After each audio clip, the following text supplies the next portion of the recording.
Իրանից անմիջապես անցում անենք Հայաստանին, ես խոսելով Հայաստանի արտաքին քաղաքականության մասին։ Հիմա ուր է տանում վերջիններս մեր արտաքին քաղաքականությունը։ Տեսեք, մի կողմից ազգային ժողովը օրենք ընդունեց Եվրոպական միությանը անդամակցելու գործընթաց սկսելու վերաբերյալ։ Մյուս կողմից այս իշխանությունները հայտարարում են, որ Ռուսաստանի հետ հարաբերությունները այսպես հարաբերությունների վատացման կամ հարաբերություններ սրելու բացարձակ ցանկություն չունեն։ Մյուս կողմից Իրանի պարագայում պարզապես լռություն են պահում։ Չորրորդ կողմից Ամերիկայի Միացյալ Նահանգներին բերում դարձնում են իրենց տարածքում երկարաժամկետ այսպես իրավունքներ ունեցող եւ հետեւաբար նաեւ որոշումներ կայացնող։ Հիմա այս խճանկարում, հա, մենք ուր ենք եւ ինչպես ենք կարողանալու ի վերջո այդ խճանկարի կամ այսպես ասեմ puzzle-ի կետները, մասնիկները հավաքել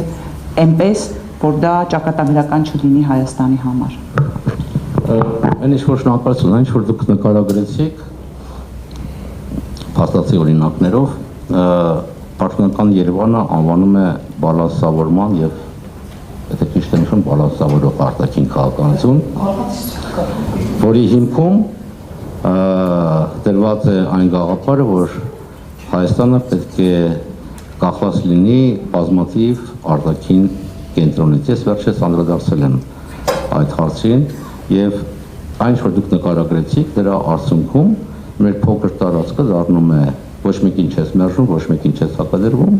մոռանում ես քո ազգային շահերի մասին եւ մեր փոքր երկիրը դառնում է հակադիր շահերի համադրման կետ, որը անխուսափելու են վաղ թե ուշ բերելու է շահերի բախմանը եւ այդ պարագայում Հայաստանը կարող է ուղղակի վերածվել տարածաշրջանային դիմակայության էպիկենտրոնի, սա մեր երկրի համար, որը ռազմավարական խորություն չունի, կարող է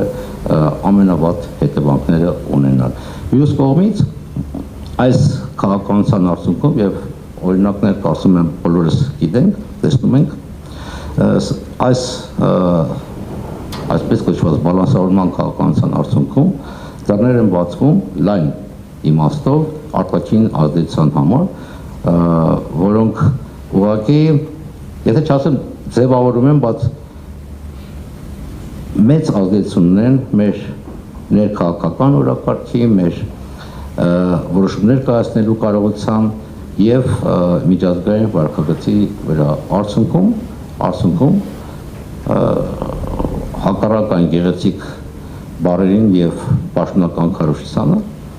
բոլորը ստանալու են իրենց շահերի չափաբաժինը, իսկ Հայաստան դառնալու է ոչ կենսունակ երկիր, որը կորցնելու է այս ճանապարհը տանում է դեպի ռազմավարական սուբյեկտայնություն։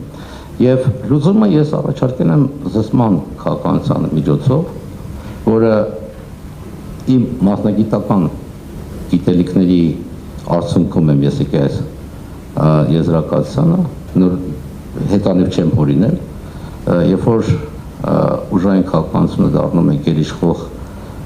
մեթոդը միջազգային հարաբերություններում, ուժային քաղաքականությունը կարող է զսպել, չեզոքացվել միայն հակաուժ ստեղծելու պայմանում։ Խոսքը պատերազմի մասին չէ։ Խոսքը այնպիսի կարողություններ զարգացնել, ներքին եւ արտաքին կարողություններ, որոնք չեզոքացնեն կամ կբացառեն նոր ռազմական գործողություններ։ Եվ այս զսպման քաղաքականության հիմքում ես տեսնում եմ Հայաստան, Իրան, Ռուսաստան ռազմավարական եռանկյունու ձևավորումը։